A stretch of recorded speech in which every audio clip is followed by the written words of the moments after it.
Hey guys, so I just want to show the circuit here. It right now what it does. It takes two of the batteries, puts them in series. Well, it puts the other two in parallel.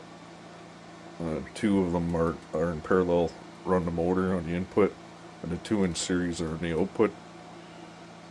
So it flips and flops it like that. You can see I got it set for every 5 minutes here. One set of batteries is a little lower in voltage than the other one is. That's why you see it go up and down here. So I have that reading. It's just monitoring the battery right here on the input. And it's being charged at twice the voltage when you're in series, right? So twice that voltage when it flops is on the output. And you can see this light would turn on because I have it hooked to the same output the batteries are hooked to. So it turns on when that happens. And just as I did that, it flipped out the circuit here. That's why there's a little blip here. It swapped batteries there exactly when I pulled that off. So that's why that's there. But you can see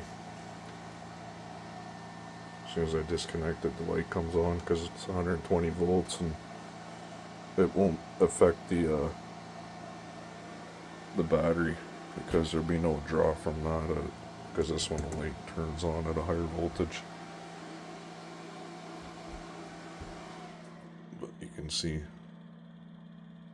it's working really good.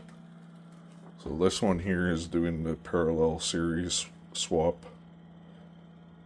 So it's swapping them